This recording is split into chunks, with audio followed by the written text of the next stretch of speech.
Hi all, welcome to wings to win education. എക്കണോമെട്രിക്സിന്റെ ഒരു core concept ആണ് ഇന്ന് നമ്മൾ ഡിസ്കസ് ചെയ്യാനായിട്ട് പോകുന്നത്. എന്താണ് എക്കണോമെട്രിക്സ്? എക്കണോമെട്രിക്സ് എന്ന് പറയുന്നത് എന്താണ് എന്നുള്ളതാണ് ആദ്യം നോക്കുന്നത്. Econometrics means economic measurement. Economic മെഷർമെന്റിനെയാണ് എക്കണോമെട്രിക്സ് എന്ന് പറയുന്നത്. Otherwise, we can say that empirical determination of economic laws. Economic laws-ന്റെ empirical determination ആണ് econometrics വഴി സാധ്യമാകുന്നത്. എന്തിനു വേണ്ടിയിട്ടാണ് എക്കണോമെട്രിക്സ് യൂസ് ചെയ്യുന്നത്? ഇത് എക്കണോമെട്രിക്സ് എന്ന് പറയുമ്പോൾ നമ്മുടെ സ്റ്റാറ്റിസ്റ്റിക്കൽ മെത്തേഡ്, മാത്തമാറ്റിക്സ്, ഇക്കണോമിക്സ് ഇതെല്ലാം കൂടിയതാണ് എക്കണോമെട്രിക്സ് എന്ന് പറയുന്നത്. സ്റ്റാറ്റിസ്റ്റിക്സ്, മാത്തമാറ്റിക്സ്, ഇക്കണോമിക്സ് ഇവിടെയെല്ലാം ഒരു മിക്സ്ചറാണ് എക്കണോമെട്രിക്സ് എന്ന് പറയുന്നത്. Use of statistical methods to develop theories or test existing hypothesis in economics or finance. ഇക്കണോമിക്സിലോ അല്ലെങ്കിൽ അതുപോലെ തന്നെ മറ്റ് ഫിനാൻസിലോ ഉള്ള തിയറീസിനെ ഡെവലപ്പ് ചെയ്യുന്നതിന് വേണ്ടിയിട്ട് സ്റ്റാറ്റിസ്റ്റിക്കൽ മെത്തേഡ് വെച്ചിട്ട് അല്ലെങ്കിൽ സ്റ്റാറ്റിസ്റ്റിക്കൽ മെത്തേഡ് യൂസ് ചെയ്തിട്ട് ഇത്തരം തിയറീസിനെ ഡെവലപ്പ് ചെയ്യുന്നതിന് വേണ്ടിയിട്ടും ടെസ്റ്റ് ചെയ്യുന്നതിന് വേണ്ടിയിട്ടും ഒക്കെ യൂസ് ചെയ്യുന്നതാണ് എക്കണോമെട്രിക്സ് എന്ന് പറയുന്നത്. ഇക്കണോമിക്സും സ്റ്റാറ്റിസ്റ്റിക്സും മാത്തമാറ്റിക്സും എല്ലാം കമ്പൈൻ ചെയ്യുമ്പോൾ അത് എക്കണോമെട്രിക്സ് ആയിട്ട് മാറുന്നു.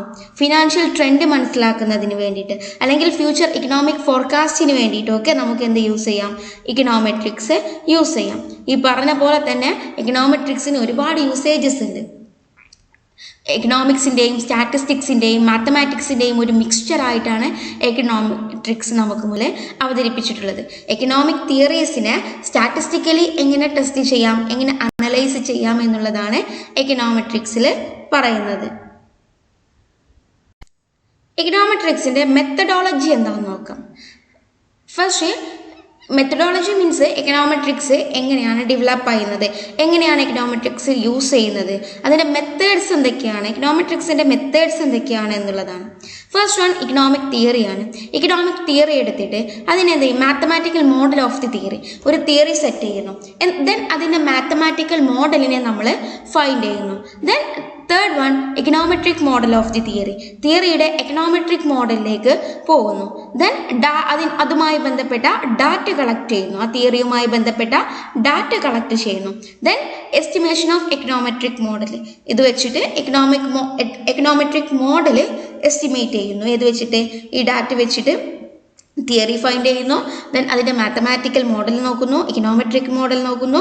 ദെൻ ഡാറ്റ കളക്ട് ചെയ്യുന്നു, എസ്റ്റിമേഷൻ ഓഫ് എക്കണോമെട്രിക് മോഡൽ, ഈ ഡാറ്റയിൽ നിന്നും എക്കണോമെട്രിക് മോഡലിനെ എസ്റ്റിമേറ്റ് ചെയ്യുന്നു.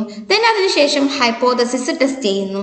Then forecasting or predictions, testing of hypothesis testing വെച്ചിട്ട് എന്ത് ചെയ്യുന്നു? പ്രഡിക്ഷൻസും ഫോർകാസ്റ്റിംഗും നടത്തുന്നു. Then at last using the model for control or policy പേർപ്പസിന് വേണ്ടിയിട്ടോ മറ്റു കാര്യങ്ങൾക്ക് വേണ്ടിയിട്ടോ ഈ മോഡലിനെ എന്ത് ചെയ്യുന്നു? യൂസ് ചെയ്യുന്നു. ഇതാണ് മെത്തഡോളജി ഓഫ് എക്കണോമെട്രിക്സ് എന്ന് പറയുന്നത്. ഓക്കെ, എക്കണോമെട്രിക്സിൽ നമുക്ക് എക്കണോമെട്രിക്സ് പഠിക്കുമ്പോൾ ഡിഫറെൻറ്റ് ടൈപ്സ് ഓഫ് ഡാറ്റയുണ്ട്. ആ ഡാറ്റകളെ ഒന്ന് പരിചയപ്പെടേണ്ടതുണ്ട്. First one time series data. എന്താണ് time series data? Time series data എന്ന് പറയുമ്പോൾ ഡിഫറെൻറ്റ് ടൈം പീരീഡിൽ വാരിയബിൾസിൻ്റെ വാല്യൂ എടുക്കുന്നതാണ് ടൈം സീരീസ് ഡാറ്റ എന്ന് പറയുന്നത്. ഡിഫറെൻറ്റ് ടൈം പീരീഡ്സിലായിരിക്കും വാരിയബിളിൻ്റെ വാല്യൂ എടുക്കുന്നത്. അതായത് റെഗുലർ ഇൻ്റർവെൽസ് ഉള്ള ഡെയിലിയോ, വീക്ക്ലി, മന്ത്ലി, ക്വാർട്ടർലി, ആനുവലി, ഇങ്ങനെ റെഗുലർ ഇൻ്റർവെൽസിൽ ഡിഫറെൻറ്റ് ടൈം പീരീഡിൽ ഒരു വാരിയബിളിനെ പഠിക്കുന്നതാണ് ടൈം സീരീസ് ഡാറ്റ എന്ന് പറയുന്നത്. ഈ ഒരു ടൈം സീരീസ് ഡാറ്റയുടെ പ്രത്യേകത എന്ന് പറയുന്നത് മീനും വാരിയൻസും നോട്ട് വാരി ആയി. മീനും വാരിയൻസും ഇവിടെ എന്ത് ചെയ്യില്ല? വാരി ചെയ്യില്ല. അത്തരം ഡാറ്റയാണ് ടൈം സീരീസ് ഡാറ്റ എന്ന് പറയുന്നത്. എക്സാമ്പിളായിട്ട് ഡെയിലി വേജസ്, നമ്മൾ ഒരു പഞ്ചായത്തിലെ 10 വീട്ടിൽ നിന്നും ഡെയിലി വേജസ് നോക്കുന്നു. ദെൻ വീക്ക്ലി ആയിട്ട് എന്ത് ചെയ്യുന്നു? അവിടുത്തെ വേജസ് അനലൈസ് ചെയ്യുന്നു, അവിടുത്തെ ഇൻകം അനലൈസ് ചെയ്യുന്നു. അല്ലെങ്കിൽ മന്ത്ലി, അല്ലെങ്കിൽ ക്വാർട്ടർലി, ആനുവലി, ഓരോ 6 മാസം കൂടുമ്പോഴും അല്ലെങ്കിൽ ഒരു വർഷം കൂടുന്തോറും അവിടുത്തെ പോപ്പുലേഷനെ എന്ത് ചെയ്യുന്നു? മെഷർ ചെയ്യുന്നു. അല്ലെങ്കിൽ മറ്റേതെങ്കിലും ഒരു വാരിയബിളിനെ ഓരോ റെഗുലർ ഇൻ്റർവെലിൽ വാല്യൂ നടത്തുന്നതാണ്, ചെക്ക് ചെയ്യുന്നതാണ് ടൈം സീരീസ് ഡാറ്റ എന്ന് പറയുന്നത്. Then next one cross sectional data. Cross sectional data എന്ന് പറയുന്നത് സെയിം പോയിന്റ് ഇൻ ടൈമിൽ ഡിഫറെൻ്റ് ആയിട്ടുള്ള അല്ലെങ്കിൽ ഒന്നോ അതിൽ കൂടുതലോ വേരിയബിൾസിനെ സ്റ്റഡി നടത്തുന്നതാണ് ക്രോസ് സെക്ഷണൽ ഡാറ്റ എന്ന് പറയുന്നത്. നമ്മൾ ഒരു വീട്ടിൽ പോയിട്ട് അവിടുത്തെ വരുമാനം, അവിടുത്തെ ആളുകളുടെ ഡാറ്റ, അങ്ങനെ പലതരത്തിലുള്ള ഡാറ്റാസിന് എന്ത് ചെയ്യുകയാണ്, പലതരത്തിലുള്ള ഡാറ്റാസ്, പലതരത്തിലുള്ള വാരിയബിൾസ് ഒരേ സമയം കളക്ട് ചെയ്യുന്നതാണ് ക്രോസ് സെക്ഷണൽ ഡാറ്റ എന്ന് പറയുന്നത്. ടൈം സീരീസ് ഡാറ്റ ഒരേ വാരിയബിൾ അല്ലെ, സെയിം വാരിയബിൾ ഡിഫറെൻറ്റ് ടൈമിലായിരുന്നു കളക്ട് ചെയ്തിരുന്നത്. ഏതിൽ? ടൈം സീരീസ് ഡാറ്റയിൽ.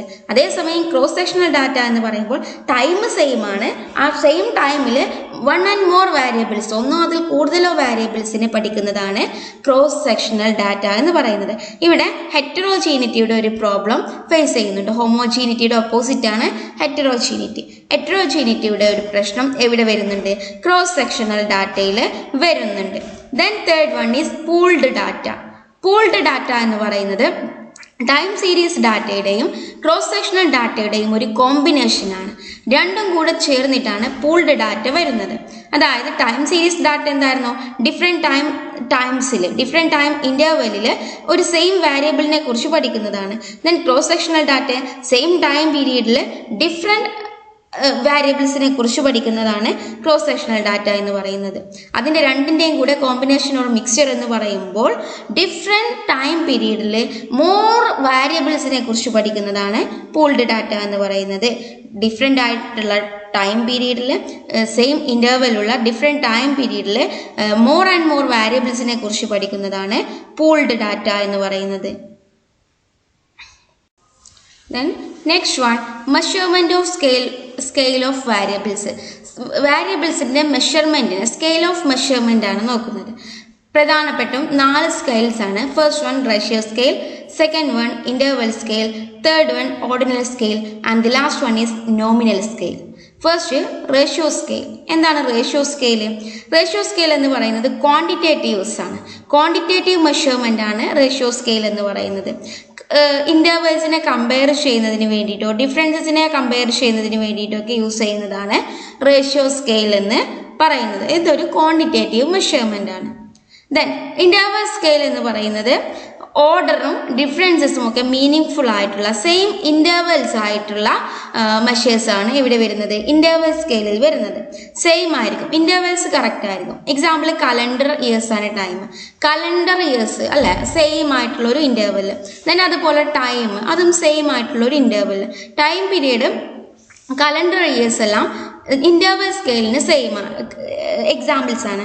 കാരണം അവ എന്താണ്, ഡിഫറൻസസ് സെയിം ആയിരിക്കും, ഒരു ഓർഡറിലായിരിക്കും അവയെല്ലാം പോകുന്നത്.